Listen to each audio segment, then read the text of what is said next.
Fakta berikutnya, istilah macetnya ibu kota juara tak hanya jadi isapan jempol belaka.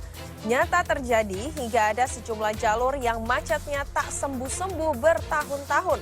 Ruas Jalan MT Haryono salah satunya.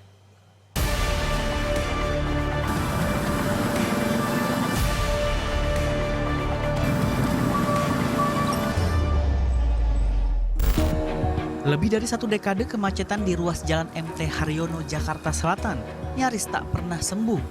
Terutama saat jam-jam sibuk, pagi hari kala banyak warga berangkat kerja. Macetnya minta ampun, bikin pusing, bukan kepalang. Kemacetan biasanya terjadi dari arah Cawang hingga belokan arah Jalan Kapten Tendean. Padahal jika dilihat dari jaraknya tak lebih dari 6 km. Namun waktu tempuhnya pada jam sibuk bisa hampir sejam. Saya mencoba melakukan perjalanan dari Cawang, tepatnya Jalan MT Haryono, menuju ke Jalan Kapten Tendean. Mari kita lihat berapa lama waktu yang perlu saya tempuh untuk menuju Tendean dari jarak yang sebenarnya hanya 6 km. Kondisi macetnya MT Haryono kembali parah sejak awal Februari 2024. Ruas jalan yang sebelumnya bisa digunakan 3 jalur, kini hanya bisa digunakan 2 jalur. Lantaran 1 jalur kembali difungsikan khusus untuk jalur Transjakarta dengan separator yang telah kembali dipasang. Separator ini pernah dibongkar selama masa pembangunan LRT Cawang Duku Atas sejak 2017 lalu.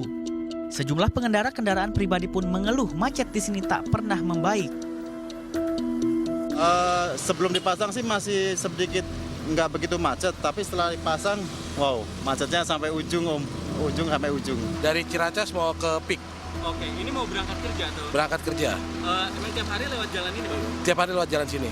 Ini makin macet atau gimana, Bang, semenjak separator dipasang? Semakin macet, Mas. Jadi jarak tempuh makin lama, makin kita buru-buru jadi mau ke tempat kerjaan.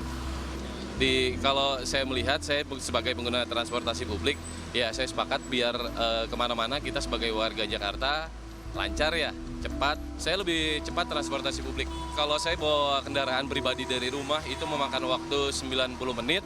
Kalau naik transportasi publik cukup 60 menit. Kembali berfungsinya jalur khusus Transjakarta memang disambut baik oleh sejumlah pengguna transportasi umum.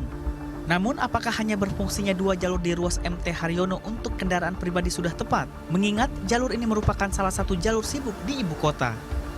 Tentu kami harapkan memang pada saat mulai dilakukan pembangunan itu akan ada penyempitan, kemudian setelah dilakukan selesai pembangunan, jalan kembali dikembalikan ke kondisi semula dan fungsi jalan dikembalikan, termasuk dia prinsip di Jakarta itu adalah jalan bersama.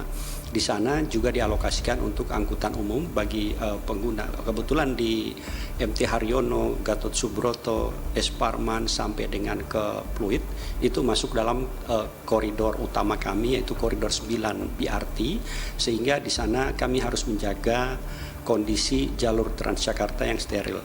Oleh sebab itu setelah LRT Jabodebek selesai dibangun, tentu pemasangan separator busway kembali kami lakukan pemasangan. Warga pun berharap pemerintah bisa lebih baik dalam menata kemacetan. Terlebih harapan membuat pengguna kendaraan pribadi untuk bermigrasi ke transportasi umum semestinya diimbangi oleh pemerataan fasilitas kendaraan umum di seluruh wilayah. Selama belum terpenuhi, maka jika hitung-hitungan ongkos naik transportasi umum tetap sebanding dengan naik kendaraan pribadi, wajar jika warga masih enggan beralih. Dan membuat jalur khusus Transjakarta kembali berfungsi seakan sia-sia saja. Karena kemacetan pun tak kunjung sembuh. Memang itu menjadi salah satu program yang harus diperbaiki lagi oleh pemerintah. Namanya sebuah program itu pasti bertahap, Pak, tidak bisa serta-merta terjadi. Tapi arah menuju ke situ sudah ada. Itu dibuktikan dengan sekarang makin banyaknya jaklingko yang masuk ke titik-titik yang sebelumnya tidak bisa dicapai. Nah, diharapkan dengan masuknya mereka, maka titik akhir menjadi tersambung dengan angkutan umum juga. Memang tidak bisa semua langsung serta-merta, Pak. Kita perlu proses, kita perlu waktu.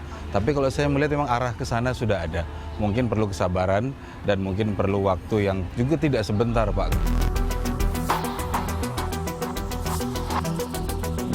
Good people, 40 menit hingga 1 jam adalah waktu yang harus dihabiskan masyarakat, utamanya para pekerja, yang setiap harinya harus melintas dari arah Cawang menuju ke arah Tendean dan sekitarnya. Kembalinya keberadaan separator Transjakarta yang mengambil alih sepertiga ruas jalan menjadi pro kontra tersendiri bagi masyarakat pengguna jalan. Adrian Prataditya, Adnan Adi melaporkan untuk NET.